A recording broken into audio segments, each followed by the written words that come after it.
বছর পর্যন্ত নয়, যতদিন বেঁচে থাকবেন ততদিন এই ভাতা পেয়ে যাবেন। অর্থাৎ সারা জীবনের জন্য।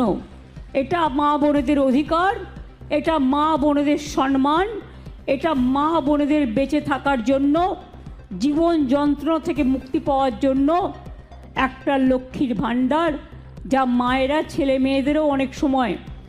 আমি শুনছিলাম একটি ছেলে মায়ের লক্ষ্মীর ভাণ্ডারের পয়সা খরচ করে পড়াশুনো করে, যদিও পড়াশুনো আমরা অনেক স্কলারশিপ দিই, অনেক ফ্রি দিই, এমনকি জামা কাপড়টাও এখন তৈরি করে মা বোনেরা, সেলফ হেল্প গ্রুপের মেয়েরা অনেক কাজ করে, অনেক এমএসএমই সেক্টর আছে তারাও করে। আমরা বাচ্চাদের জুতোও দিই, ড্রেসও দিই। ক্লাস 8 পর্যন্ত যাদের ড্রেস দেওয়া হয় তাদেরও মনে রাখবেন